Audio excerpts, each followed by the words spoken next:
como hoy, estar acá y acompañarlos. Y déjame decir que seguramente empezás por mí porque yo soy mayor que Aida. Yo le llevo 4 meses. Así que ella es mi hermanita menor.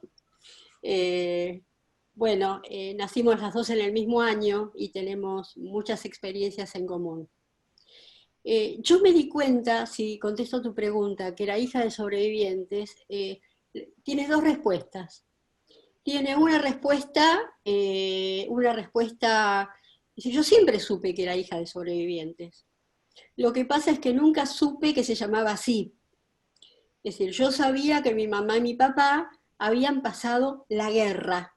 Eso era todo lo que se decía en mi casa. La guerra, dicho, una vez lo escribí, dicho en mayúscula. No era la guerra, era la guerra, ¿no? Y se decía en otro tono y con otra cara. Eh, eh, la cosa es que yo no sabía que eso me confería alguna categoría de identidad particular. Nunca le di importancia, nunca me pareció que tuviera ninguna trascendencia, hasta que fue la bomba de la AMIA. Yo esta historia la conté muchas veces, pero como sigue siendo muy fuerte para mí cuando la cuento, la repetiré. Yo me enteré de que la AMIA había explotado con un llamado telefónico de mi mamá que me dijo, nos quieren matar otra vez. Entonces, el nos, a mí, porque me quieren matar a mí.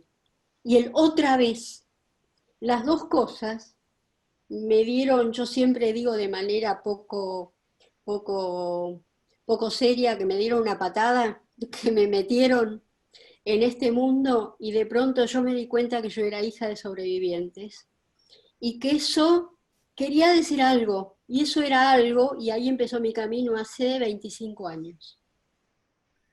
Bien. Aida Ender, hija de sobrevivientes, también fue muchos años secretaria de Generaciones de la Shoah, hoy, como dijimos, es miembro del Museo del Holocausto, ha liderado proyectos, muy activa en lo que tiene que ver con memoria, con el trabajo con los sobrevivientes, y bueno, a las dos se autodenominan Nu y Eve, que eran dos presentadoras de un viejo programa de televisión, De porque Canal 9, de Canal han 9. realizado Por en eso era Canal 9. 9, claro. Ah, claro, en Canal 9. Pronosticaban el tiempo. Y Claro. pronosticaban el tiempo. Y bueno, ellas son un dúo muy dinámico, así que te pregunto a vos también, Aida, como pregunta de apertura, ¿cuándo vos te diste cuenta que eras hija de sobrevivientes? Bueno, primero quiero saludar a tanta gente amiga que les veo las caras después de mucho tiempo. Hola, es mucha la emoción del día de hoy pensar que estaríamos en este momento marchando de Auschwitz a Birkenau y me llena de emoción el verlos. Gracias por convocarme, Johnny, y nosotros nos conocemos hace mucho más tiempo, desde que eras chiquito, creo. La vivencia de la infancia respecto al holocausto es muy parecida a la de Diana respecto a cómo se nombraba, es decir, en casa no se nombraba ni Shoah ni holocausto, era antes de la guerra o después de la guerra. Todas las conversaciones tenían que ver con eso. En Yiddish se decía Dimelhume, que es un derivado en Yiddish de Milhamá, en Ibrit, pero era esto, antes y después de la guerra. Pero a diferencia de Diana, en mi infancia estuvo muy presente todo lo referido a lo que pasó, porque mi papá, desde que yo era muy chiquita, me contaba cosas que yo no entendía en absoluto y que no quería que me cuente porque me hacían sufrir. Y esta fue una circunstancia muy especial porque cada vez que mi papá empezaba a hablar de cosas que me hacían sufrir, mi mamá no lo dejaba y le decía que se calle, que ya está, que ya había pasado, que no teníamos que estar hablando permanentemente de esto. y que había que mirar hacia adelante. Y esa fue siempre la discusión entre los dos respecto al contar o no contar en toda mi infancia. Y mi papá tenía una frase, yo era una nena muy taciturna, muy triste, apocada, todo al revés de lo que soy ahora. Y mi papá le decía a todo el mundo que yo era así, por todo lo que había pasado desde que nací hasta que llegamos a la Argentina. Y ese fue un interrogante que siempre me planteé, si qué era lo tan terrible que yo había pasado antes de llegar, porque yo nací en el 45, cuando la guerra ya había terminado, unos meses después. Pero la posguerra fue tan traumática para mis padres y para mí, que esa era la circunstancia por la que mi papá decía que yo era triste y taciturna. Y me di cuenta que era diferente a los otros chicos cuando empecé la escuela. Porque empecé la escuela apenas llegada, al año de llegar, no hablaba bien el castellano, porque había aprendido a hablar en Bélgica y en francés, y entonces todas las palabras salían con la R, y no podía pronunciar la R, y los chicos se burlaban de mí, y ahí me di cuenta que era diferente. Toda mi infancia recuerdo el esfuerzo que hacía para ser igual que todos. Y esta es una cosa que me marcó siempre. Bien, gracias. Bueno, ahí vemos que los parecidos y las diferencias en la vida personal de cada una, pero cada una en algún momento tomó conciencia y cada una en algún momento de sus vidas empezó a hacer un camino de mayor conocimiento de la Shoah. Son dos de las personas que yo conozco que más saben del Holocausto.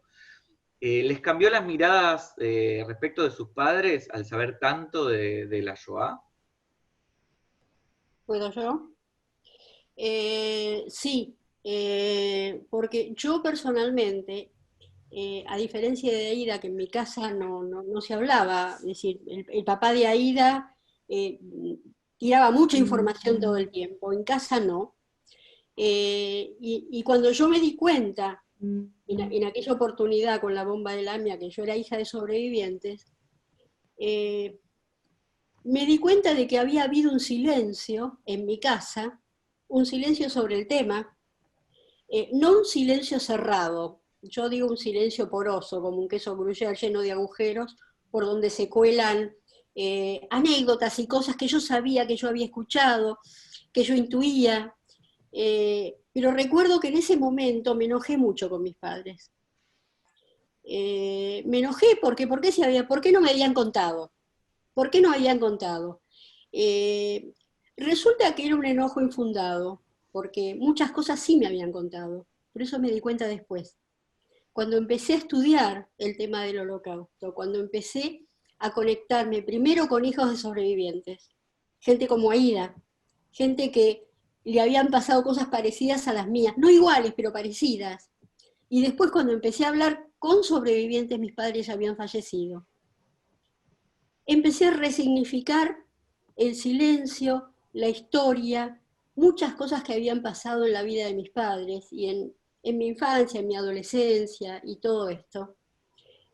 Porque empecé a comprender esto que probablemente mis padres, como la mamá de Aida, no Aida, tu mamá que lo frenaba a tu papá y que no digas, dejá, ya pasó.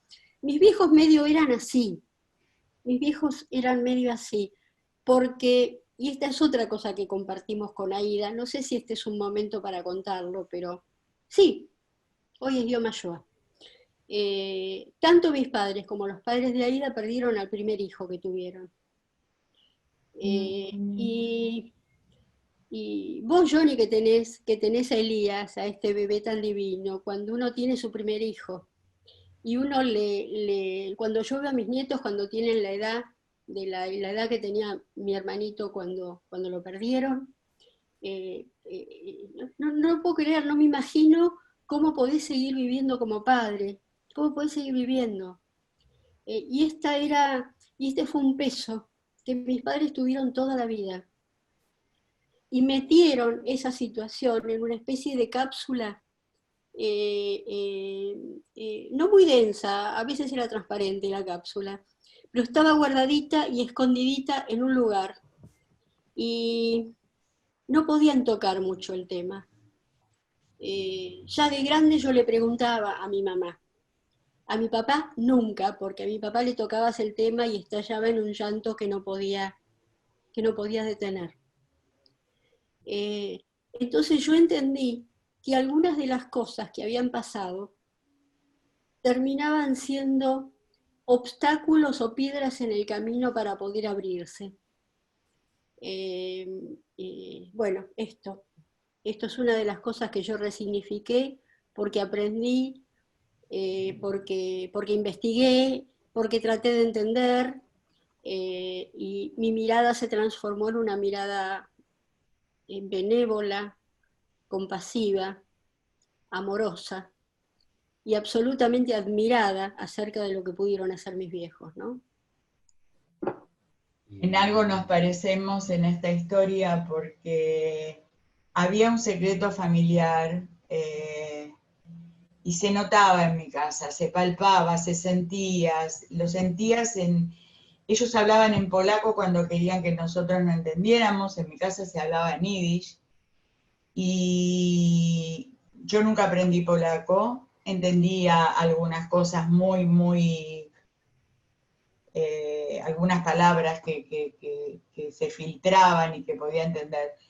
Pero Aida, hoy día a veces vos decís cosas que crees que son en inglés. Claro, Yo que sé y polaco te digo, no, no, eso es polaco.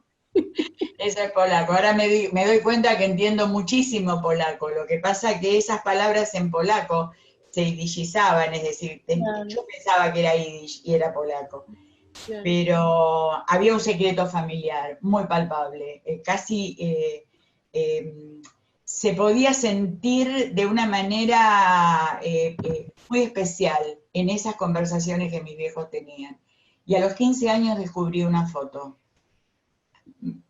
¿Llegó a mis manos de casualidad o no? Alguien podrá decirme que no, que el destino había puesto esa foto en mi camino. No sé por qué la encontré entre fotos de esa época, no de antes. En mi casa yo no conozco, justamente hoy hablaba con Diana, no conozco las caras, no sé cómo eran mis abuelos, no sé cómo eran mis tíos. Nunca vi una foto de mi familia porque no había fotos, porque todo se perdió en la guerra. Y entonces encontré una foto muy chiquitita y había una cara muy parecida a la de mi mamá, que yo no reconocía a mi mamá porque estaba como desfigurada de sufrimiento, de delgadez, de mugre, esa es la palabra, de mugre, con un bebé en brazos. Y ese bebé tendría unos 6 meses y hasta que me di cuenta que era mi mamá, fui y le pregunté, ¿esta foto de quién es? ¿Es tuya? Y mi mamá me dice, ¿qué foto? Digo, esta que encontré. Y mi mamá se puso a llorar, pero desconsoladamente, de una manera en que nunca la había visto llorar, nunca. Y se encerró en la pieza y no me quiso hablar y no me dijo nada. Y este fue un camino de investigación que yo emprendí, porque cuando se la mostré a mi papá tampoco quiso hablar de esa foto. Y entonces fui a la casa de otros sobrevivientes que habían estado en el mismo lugar y se habían salvado con mis viejos, y les mostré la foto y todos se ponían blancos porque habían hecho un pacto entre ellos que nunca me iban a contar esto de mi hermano. Yo tuve un hermano que nació en el 41 y murió en el 43 y está enterrado en Siberia, en algún lugar perdido que no sé. Y ahí empezó mi camino de relación con la investigación y el saber y el querer saber qué había pasado con ese hermano. Y en ese camino de investigación, ahí me fui metiendo de a poquito en algunas cosas, no profundamente, pero quería saber qué había pasado y por qué había muerto. Y entonces, a partir de que mis viejos supieron que yo ya sabía algo, ahí empezaron a contarme. Pero fue un secreto familiar hasta mis 15 años. Mientras Aida hablaba, yo me Sí. levanté y fui a buscar la única foto que tengo de mi hermanito, a ver si se ve. Sí, sí. Y lo de las fotos es un tema recurrente en nuestras historias. Esta foto, ¿cómo la tengo? Una sobrina mía, una hija de mi hermano, viajó a Europa y visitó a una prima mía que está en Viena. Y mi prima tenía esta foto que mis padres le habían mandado. ¿Viste esas fotos de estudio que se hacían y que se mandaban a los familiares? Y que ella la tenía en el álbum que había guardado su mamá.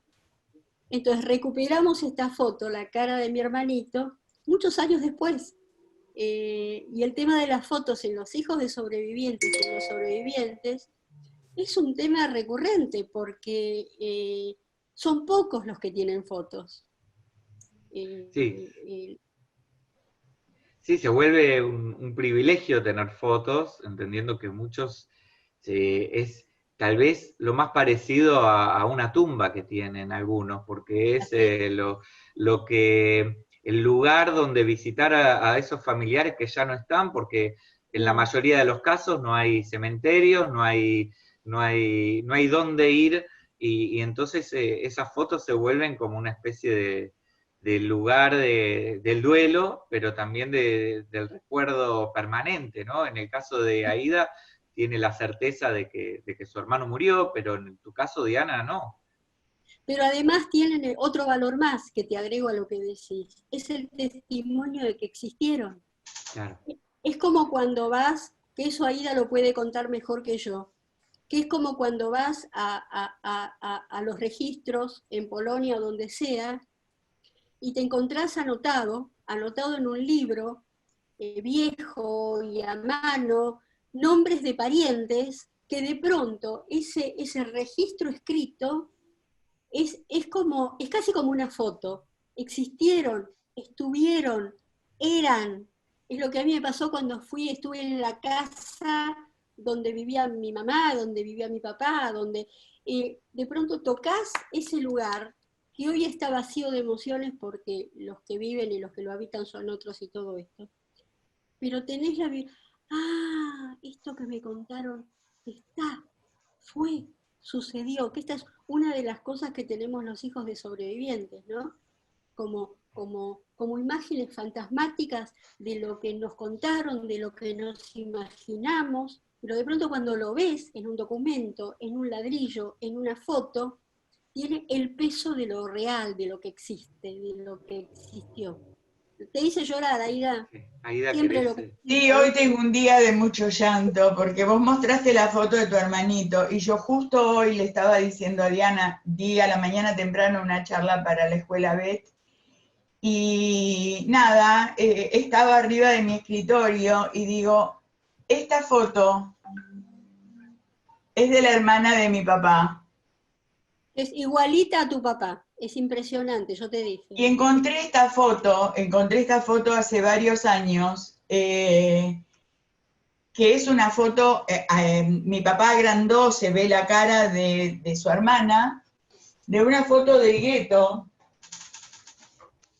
Bueno, ahora no la tengo en mano. Ella está caminando por el gueto de Varsovia con una amiga, pleno invierno, se les nota los abrigos llenos de nieve, y las manos adentro de, no sé, alguno de ustedes sabrá cómo se llama esas pielcitas que recubren las manos cuando hace mucho frío.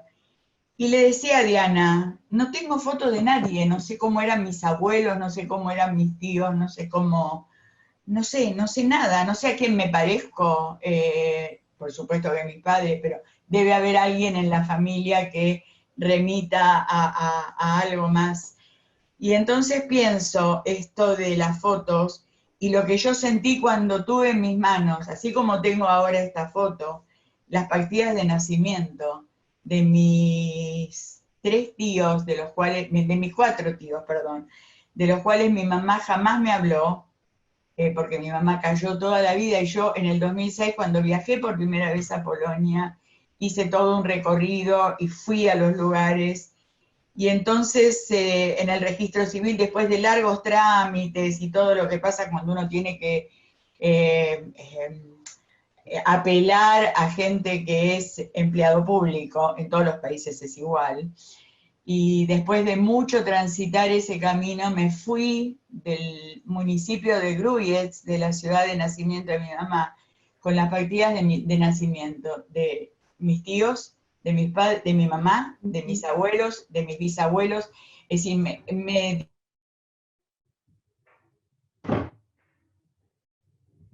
Ay, se cortó. ¿La perdimos? Ay, se cortó. Aida.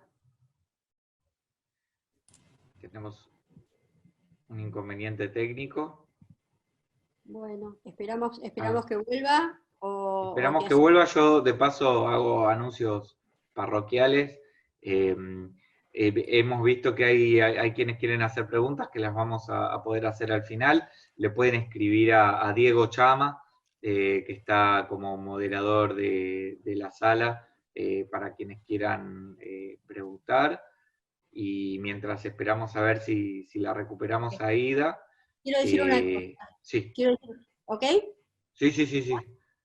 Porque es una cosa que mientras esperamos a Ida para estirar, como dicen en la televisión, ¿viste? No, pero en serio. Aida decía que ella no sabe a quién se parece, por el tema de las fotos, de no tener las fotos. Yo sé a quién me parezco, no porque haya visto la foto, sino porque mi mamá siempre me decía que cuando yo nací, soy igual a una hermana de ella que se llamaba Débora, y que murió por suerte antes de la Shoah. Mis padres decían así, murió por suerte antes de la Shoah. O sea que no, es como la gente que dice que murió por suerte antes de la cuarentena, ¿viste? Que claro. Escuché varias veces, varias cosas ahora sí. Mi mamá era morocha, de piel oscura y de ojos marrones casi negros. Y yo salí así. Yo salí de piel blanca, de ojos claros, rubia, como era la hermana de mi mamá. Entonces mi mamá dice que cuando me vio, se acordó de la hermana, y que me tenía que haber puesto Débora como nombre, porque esta cosa que acostumbramos los judíos, de nombrar a un hijo con el nombre de alguien que haya muerto. Pero decidieron no ponerme Débora, porque yo nací en Polonia, y ellos tenían miedo que con mi nombre yo quedara expuesta como judía, y que esto arriesgara mi vida, y que volvieran a perder a un hijo como ya perdieron a uno. Entonces eligieron un nombre con D, que fuera garantizado católico. Y me pusieron un nombre que en Argentina tiene una rima muy, muy triste, porque siempre me cargaban en la escuela primaria, me pusieron Danuta. Imaginen con qué rima, ¿no? Pero bueno. Y después alguien acá me puso Diana, todo con D. Pero fíjate cómo los parecidos y cómo el tema de los nombres termina estando entroncado. Y este aspecto mío, rubia, de piel blanca, de ojos claros, tan ario, el aspecto que los nazis decían que tenían los no judíos, que los judíos eran de piel oscura y morochos y esto, hizo que mi mamá me contaba que las primeras palabras que dijo la partera cuando yo nací, le dijo a mi mamá, ¡ay señora, qué suerte que tiene con esta nena! Cuando los nazis vengan otra vez, ella se va a salvar.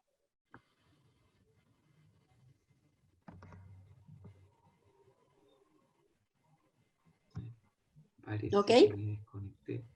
¿Vos también te desconectaste? Yo no escucho. Así que Diana, si vos seguís en la reunión, seguí vos porque yo te escuché entrecortado. Pero bueno, si yo te escucho quiere decir que vos seguís. No sé, Micaela. Bueno, acá dicen para todos que se escucha bien a Diana, así que voy a ver qué está pasando en el chat. A ver para qué lado nos vamos. ¿Ahora escuchás, Johnny? Ahora escucho un poco mejor, pero te escucho entrecortado. Si te parece, te dejo una pregunta y esperamos a que Aida se reconecte para que la desarrolles vos. Sí. Mi pregunta era si esta identidad de ser hijo de sobrevivientes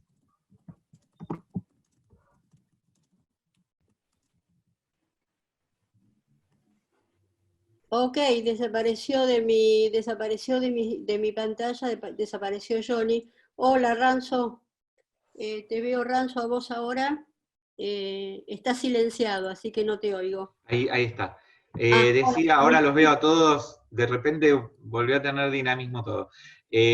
Mi pregunta hasta que se reconecte a Aida es si esta identidad que tenés, que muchas veces te presentás, casi a veces es lo único que decís, te he visto, te he escuchado en muchas conferencias, charlas, esta identidad de hija de sobrevivientes, si para vos es una misión o es una carga. Wow. No, carga no es. No, carga definitivamente no es. Carga definitivamente no es. ¿Sabés contra qué lucho yo todo el tiempo? Sí es una misión, sí es una misión. Pero yo lucho todo el tiempo contra las chapas y los elogios.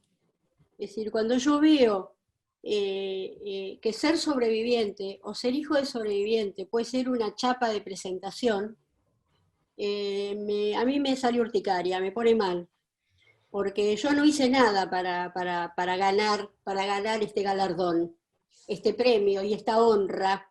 No es una especie de aristocracia. Tampoco los sobrevivientes. Todos los sobrevivientes te dicen, todos te dicen, no sé por qué sobreviví. Es decir, hubo como, están los que creen en una fuerza trascendente y están los que dicen simplemente tuve suerte.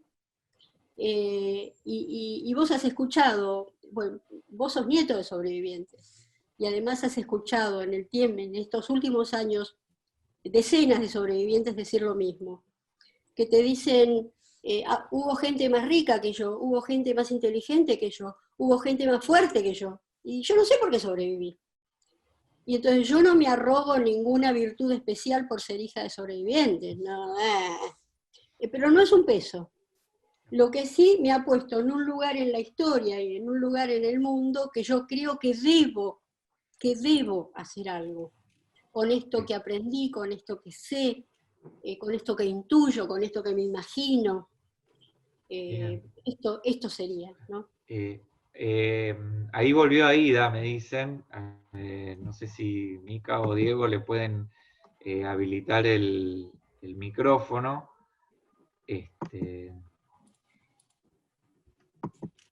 Sí, eso que decís, Diani, es muy común en los sobrevivientes, de que han asumido un compromiso con la memoria de la Shoah, y vos sabés muy bien que no todos los sobrevivientes, y mucho menos los hijos de sobrevivientes, han convertido esa identidad en algo positivo, por un lado, y en una misión en la vida.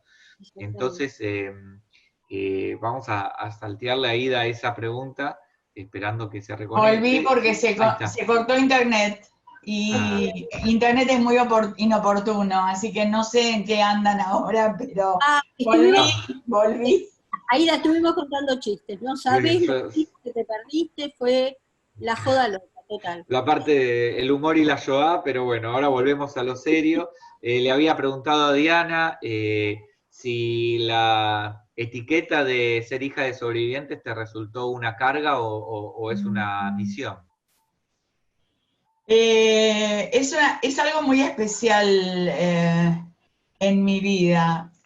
Ser hija de sobreviviente no era una categoría especial en mi vida, nunca lo fue hasta que mis viejos se enfermaron y hasta que tomé conciencia que a partir de ese momento había algo que tenía que hacer, porque sabía que se morían. Mi mamá tuvo un ataque cerebral muy severo y mi papá tenía Alzheimer y yo ya no podía preguntar nada. Me había empezado a interesar un poco en el tema unos años antes, pero creo que el punto de quiebre fue la muerte de mis padres y el darme cuenta que a mi hermano esto no le interesaba demasiado.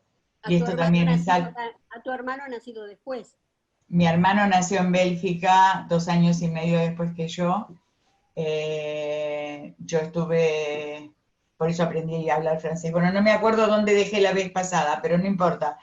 Lo que quiero decir es que el quiebre se produjo cuando mis padres fallecieron y ahí sentí que algo había que hacer con todo eso, pero durante toda mi vida no sentí que era una categoría especial, ser hijo de sobrevivientes no era ser especial.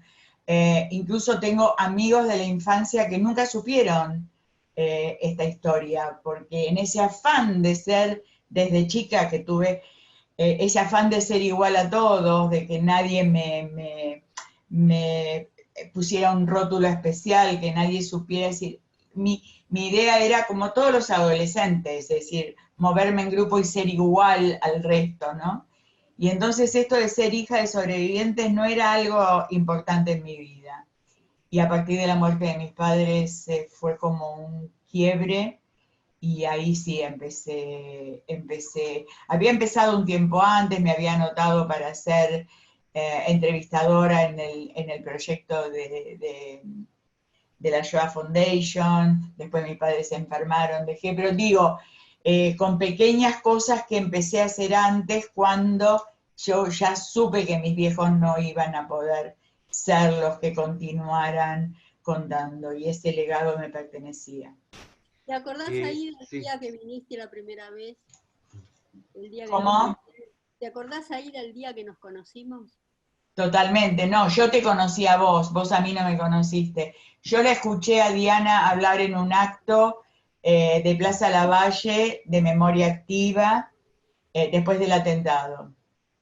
Y yo dije, yo pensaba para mí, todo lo que ella dijo es lo que yo pienso y siento.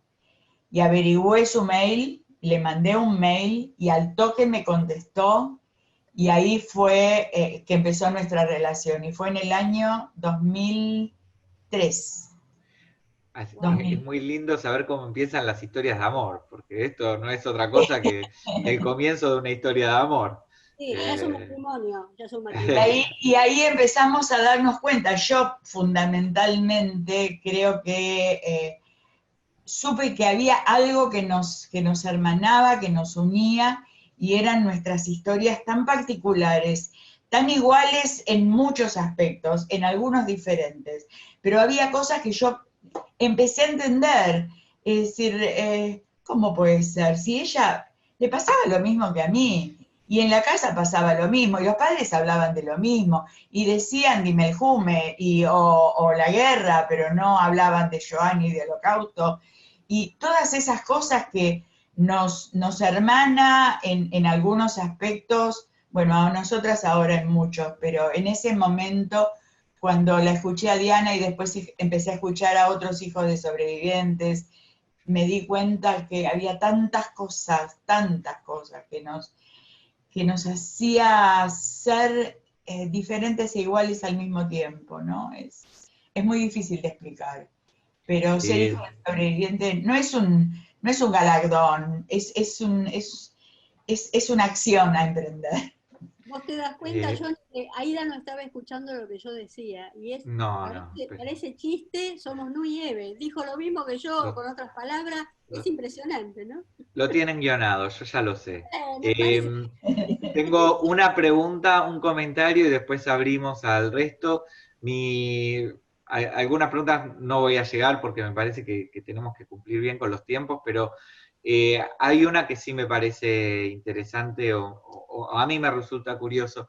¿Por qué le dedican tantas horas de su vida a que la gente a la que no conocen sepa de Shoah? ¿Por qué piensan que para ustedes es tan importante que haya gente que sabe menos y ahora tiene que saber más, o que sabe nada y tiene que saber algo?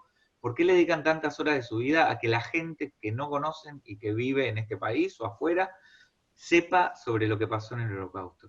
¿Vas vos, Aida, o voy yo? ¡Wow! Realmente esto empieza cuando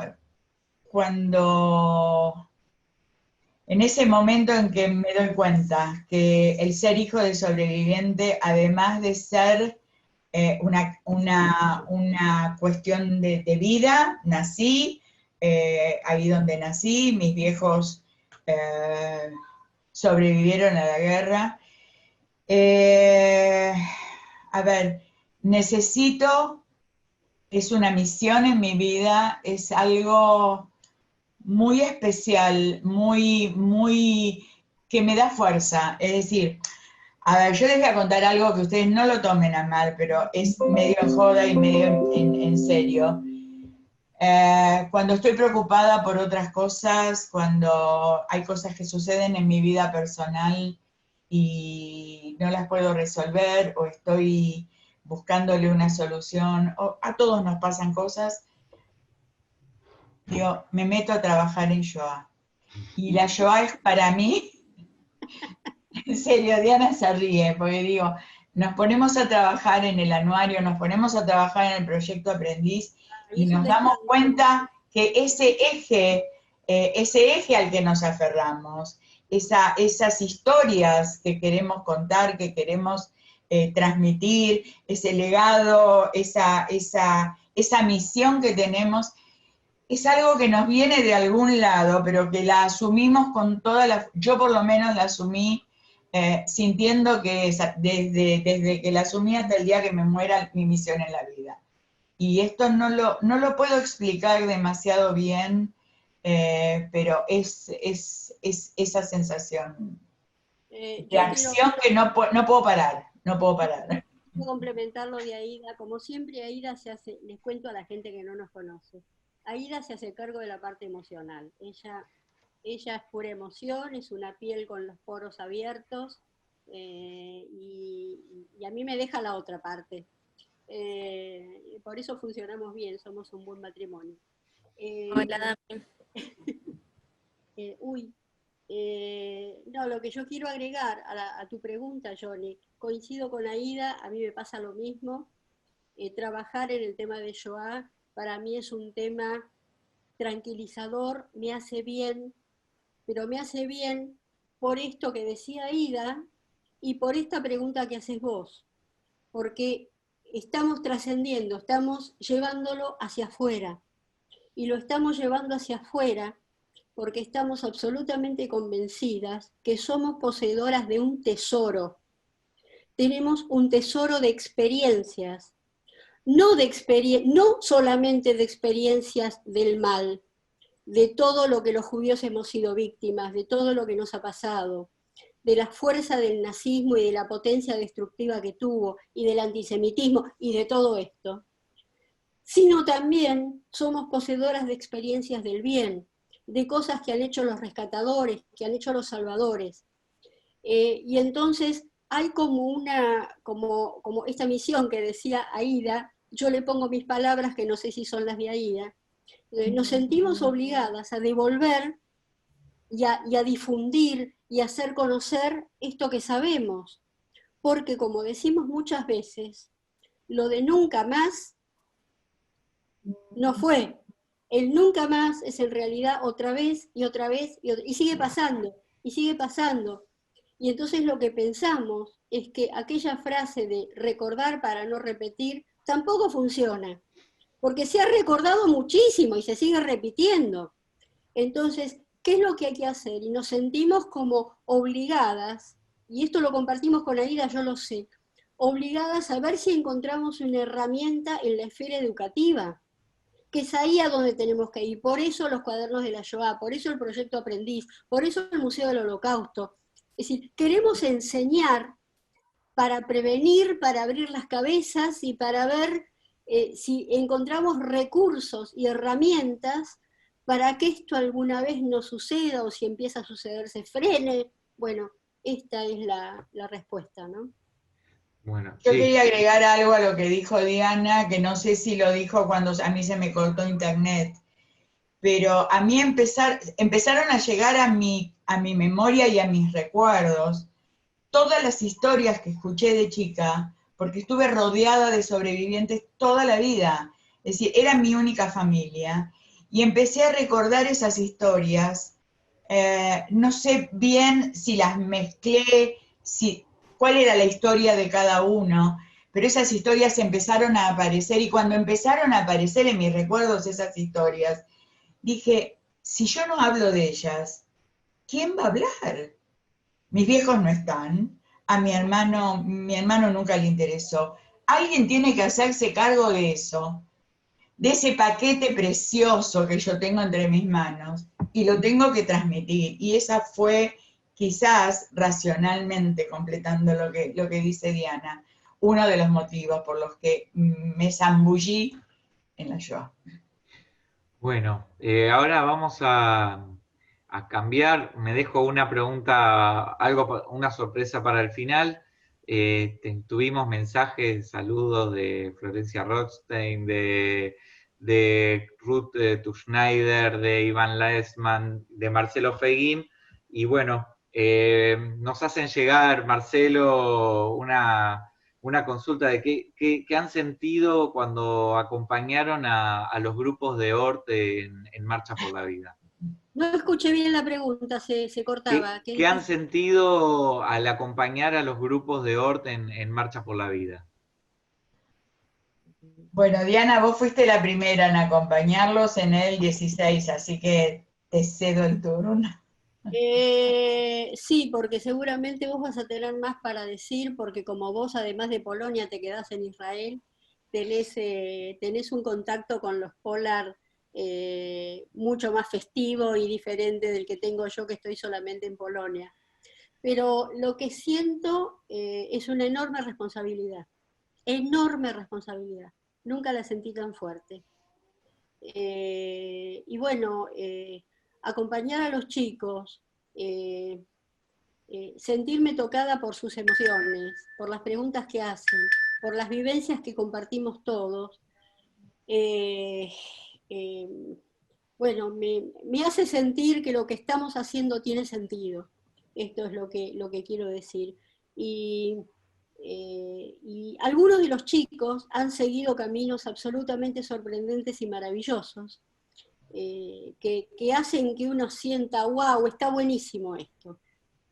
Así que, bueno, y Aida la juega de super madre y super abuela de todos los Polar, así que Aida, contá lo tuyo.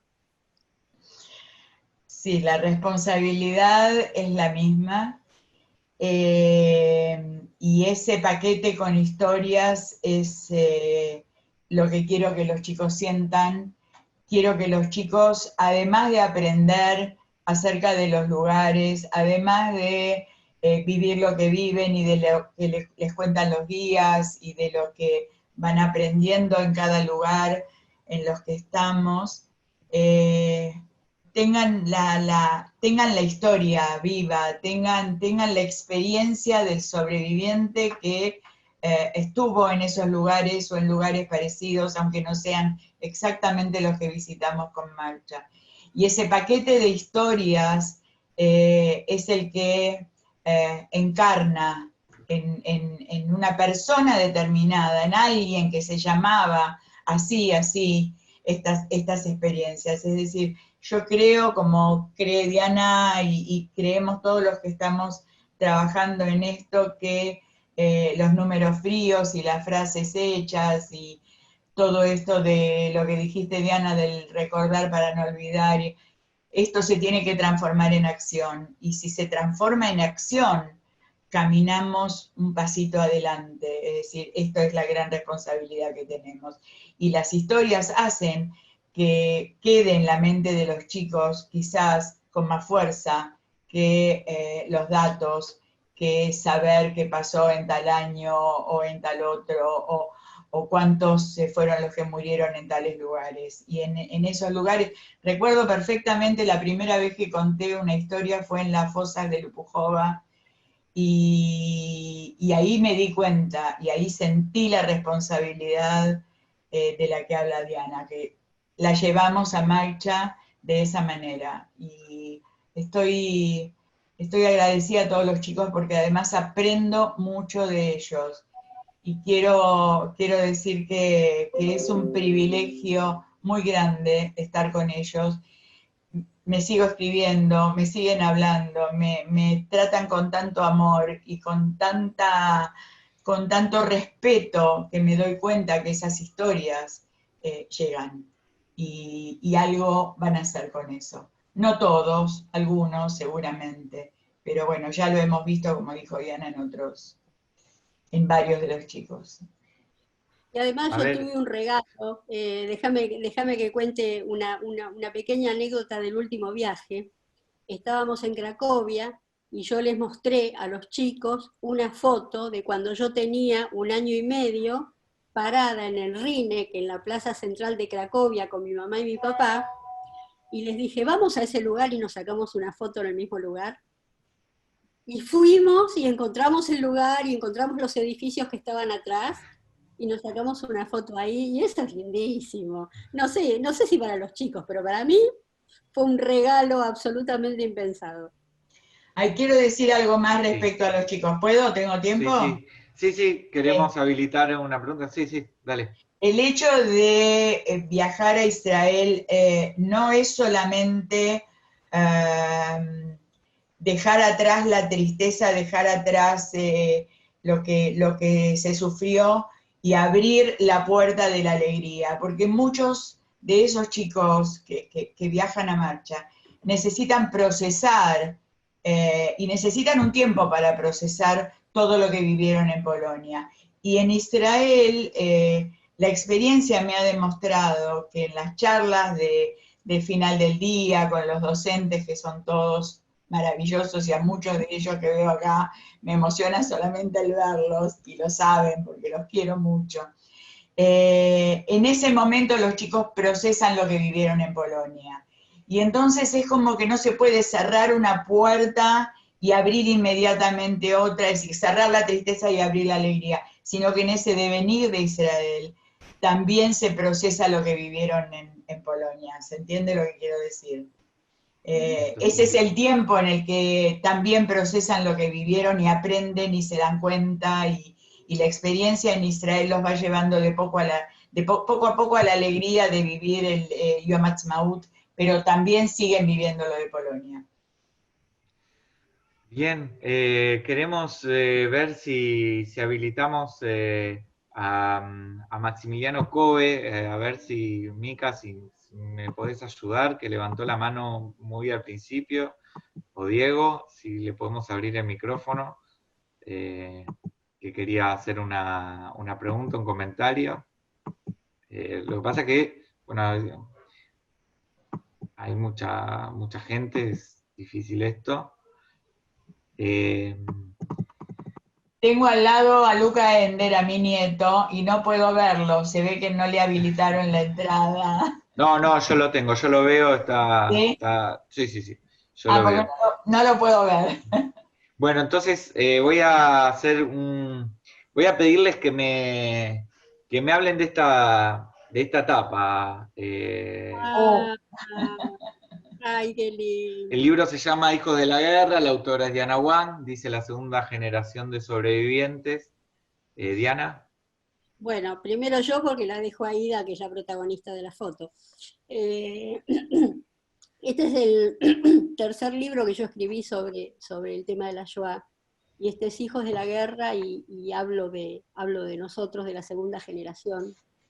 Y lo que hago en el libro es tomar a distintas personas, como Aida, Mauricio Weinroth, bueno, distintas personas que somos hijos de sobrevivientes, Tomás Abraham, que confiaron en mí, me contaron sus historias, y entonces voy contando mi propia historia y la historia de todos ellos, con todas las reflexiones que cada uno de ellos aporta, genera, la hija de Sara Ruz, Nati, bueno, todas las historias de sobrevivientes con las que yo estaba en contacto en ese momento. Ahora podría agregar decenas más. De hijos de sobrevivientes. ¿Yo qué dije? De sobrevivientes. De hijos de sobrevivientes. Y hubo que decidir una etapa.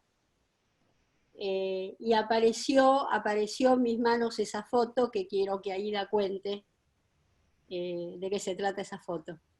Mostrala de nuevo, Johnny. Sí, perdón.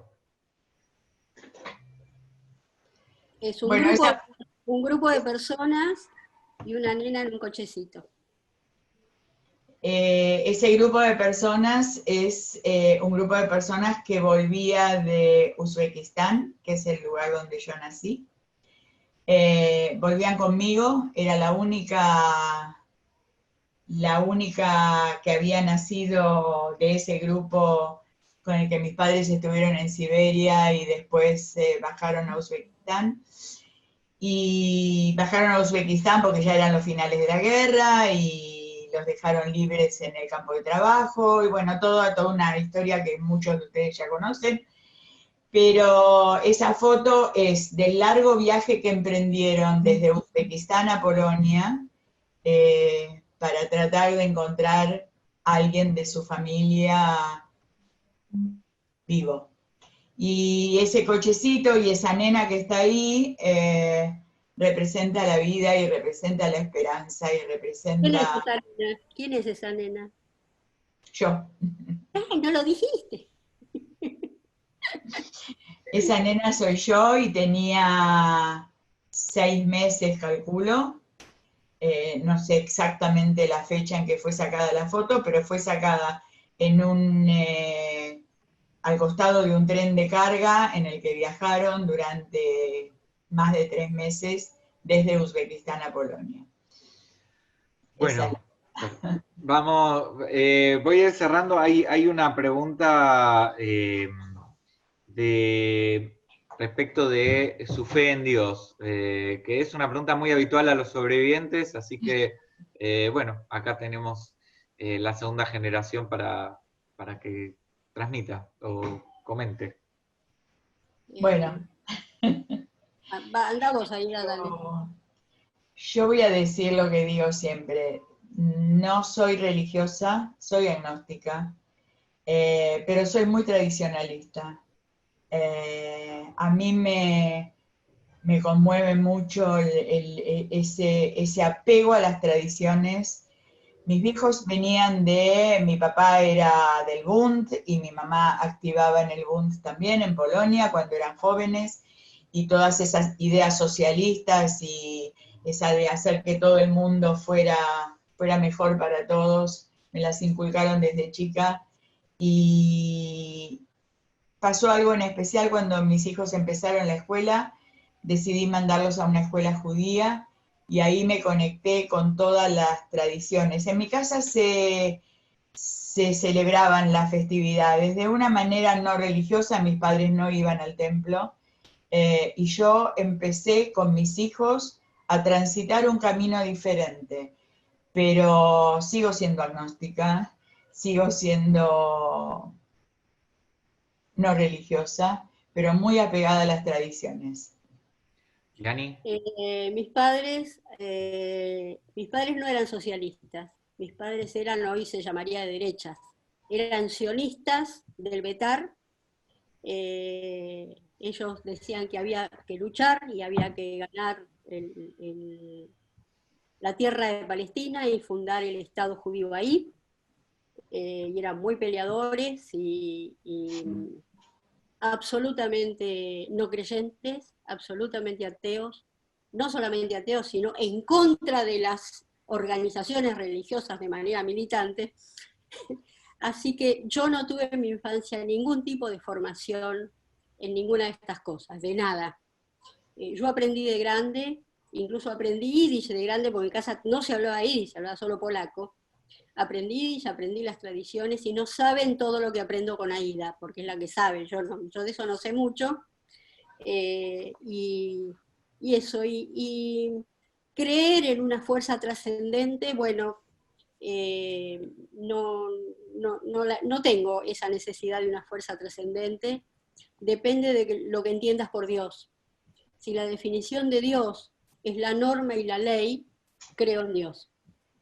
Si la definición de Dios es un señor que está sentado en una nube, que me acusa con el dedo y me va a decir si estuve bien o estuve mal, no, chicos, en eso no.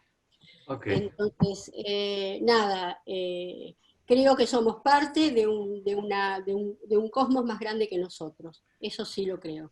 Bien. Estoy remonitoreando con mensajes también. Aprovecho para responder a una inquietud. El libro de Diana es de la editorial Madrea. Creo que se puede encontrar en algunas de las tiendas online libros. No sé, Diani, si querés agregar alguna Sí, no, información. además Sí, las librerías están enviándolos a están domicilio, a así que se puede domicilio. comprar, sí, sí. Después contarles también que los tres formamos parte del Museo del Holocausto de Buenos Aires, que el 1 de diciembre hicimos el acto inaugural, que es un museo totalmente renovado y que un poco la idea este año era trabajar, abrir las puertas. Lamentablemente no llegamos a estar un mes abiertos por el tema de la pandemia, pero junto con la escuela hemos presentado la visita virtual de reflexiones sobre la Shoah, que fue la muestra que tuvimos en el barrio de Belgrano funcionando y se encuentra a disposición. La escuela la está publicando en sus redes y es una visita virtual a lo que fue esa exhibición. Y bueno, obviamente el museo sigue teniendo proyectos, estamos muy activos actualmente en las redes sociales, difundiendo, divulgando, con unos videos muy lindos de los sobrevivientes cantando las canciones de su infancia. Así que contarles un poco que somos parte de esa actividad y que Diana y Aida son productoras de contenidos, son nuestras caras en los dos proyectos que más mencionamos, que fueron los cuadernos y el proyecto Aprendiz. Y bueno, que había una pregunta de Iván Lesman, que no sé si le podemos habilitar el micrófono, no lo tengo a mano, pero si alguno de los que están en la administración, Ivo, acá querido. está. A ver, ahí está, Iván. Ivo. Hola, primero buenos días para Hola, todos. Ivo. Hola. Hola, hermoso. Hola a todos igual, pero como no tienen habilitados los micrófonos no nos pueden saludar, pero bueno, por intermedio de Ivo a todos, ¿eh?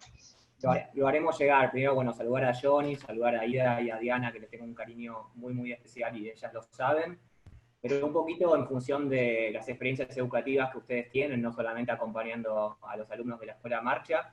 ¿Cómo ven ustedes a las nuevas generaciones de jóvenes y estudiantes como encargados futuros y protagonistas de ser transmisores y contar todo lo que pasó? Mira, vos sabés, Ivo, que nosotros tenemos el proyecto Aprendiz, en el cual unimos a un sobreviviente con un adulto joven, no con un adolescente, con un adulto joven, para que haga esa tarea precisamente que vos decís. Tenemos más de 100 aprendices que ya están dispuestos. 143. Bien, nunca me acuerdo el número. Que ya están disponibles para contar cómo fueron atravesados personalmente por la historia de los sobrevivientes. Los chicos son el futuro.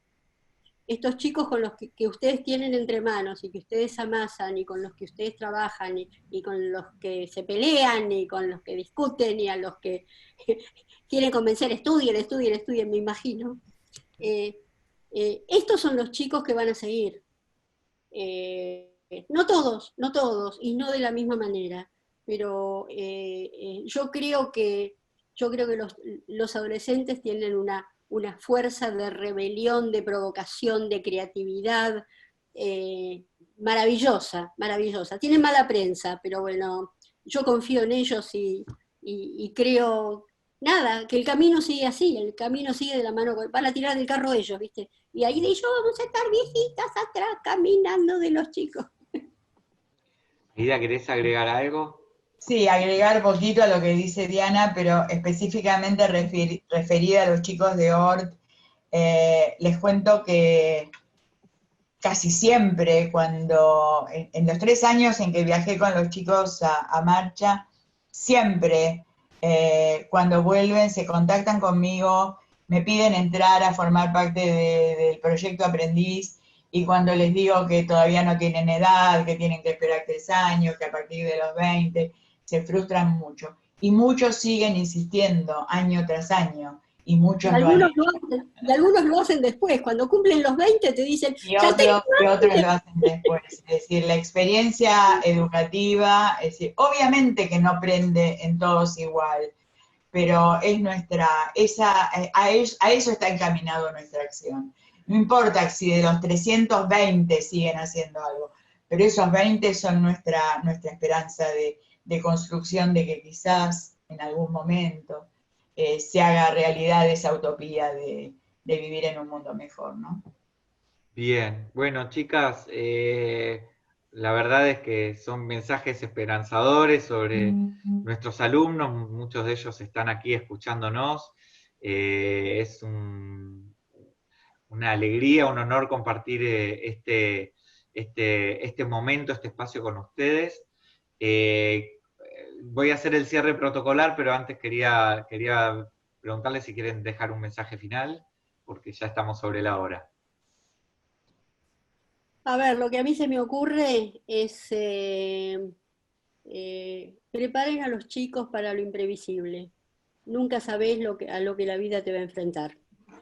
Mi mamá siempre decía, ojalá que la vida no te enfrente con desafíos nuevos y que vos descubras de cuánto sos capaz que no sabías.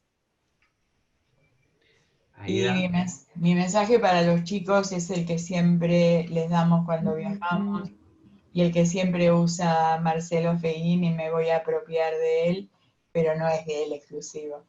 Es decir, que los chicos se involucren. Lo más importante es que no sean indiferentes, lo más importante es que sean personas que puedan analizar y ver la realidad y que se involucren personalmente en todo lo que consideren injusto, en todo lo que consideren que es discriminatorio, y que no miren para otro lado, que estén siempre mirando lo que pasa a su alrededor y no siendo indiferentes. Ese es mi mensaje. Y hoy que hagan la cama. Decirle a todos los chicos que que hagan la cama y que le pregunten a la mamá y al papá, ¿y qué puedo hacer para ayudar? Esa estaría buena. Esa tiene que ver con la Shoah. Podemos tener toda otra charla de cómo esto tiene que ver con la Shoah. Hacerme responsable de lo que me está pasando. Bueno, muchas gracias. Sí. Gracias a todos, muchas gracias. Y quiero agradecer a todos los docentes, a los que conozco y a los que no, por estar presentes, a los chicos que me están escribiendo permanentemente al celular, porque muchos se conectaron y muchos me mandan mensajes hermosos. Y les mando un beso enorme a todos y los quiero. Agradecemos nuevamente a la escuela, a Adrián Moscovich, a Florencia Rothstein, también lo veo ahí a Bionen, Patricia Burfinkel, a Martín Schnock por toda la parte de difusión técnica, a Diego Chama, a Yael Mittelman, Micaela Kleiman. Espero no olvidarme de nadie, y si me olvidé o salteé, pido disculpas, pero mucha gente y todo el equipo de educación judía de los dos Swatim, especialmente el de Almagro, que soy parte, muchas gracias por el acompañamiento. Y bueno, un honor, un privilegio, y hoy es un día muy especial, un día de recordación, y tuvimos este momento liviano con Aide y con Diana, que nos contaron sobre sus historias, pero con esa calidez que nos permite sobrellevar un tema tan duro como es el Holocausto, y nos compromete a todos estas historias a reforzar nuestro compromiso con la memoria y con difundir este fenómeno que fue la Shoah, solamente con el objetivo de aprender a ser mejores seres humanos. Déjame decir una cosita más. A las 9 de la noche la gente sale a aplaudir a la gente, a los médicos y los enfermeros. Por ahí a la 1 del mediodía tendríamos que salir a aprender a aplaudir a estos docentes, que están laburando muchas más horas que antes, y que bueno, y que ahora tienen un peso encima. Yo los aplaudo. Un orgullo ser parte de todos estos educadores maravillosos, y la escuela, cómo se ha transformado en estos días, es realmente maravilloso, y sorprendido de lo que es capaz de hacer esta escuela y estos equipos que forman parte de ORT, y bueno, también desde el museo, con el desafío de reconvertirnos hacia la virtualidad. Y un último aviso que me estaba olvidando: hoy 18:30 se transmitirá por las redes del museo y de la DAIA el evento formal, el acto central comunitario de Yom HaShoah. Así que muchas gracias a todos, y como dice el himno partisano, Mir Zainen Do, estamos aquí. Mir Zainen Do. Está viendo. Gracias a todos. Gracias a todos.